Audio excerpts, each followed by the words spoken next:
mộ nha mọi người.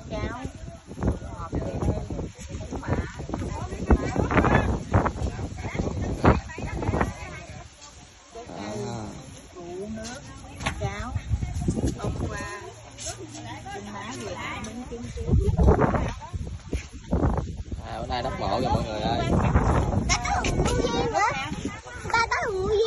Đốt nhanh vô cô. Chết trời. Để đốt nhang cố kìa. Ô được á, để nó đi tao ăn. Để đi tao quay cái.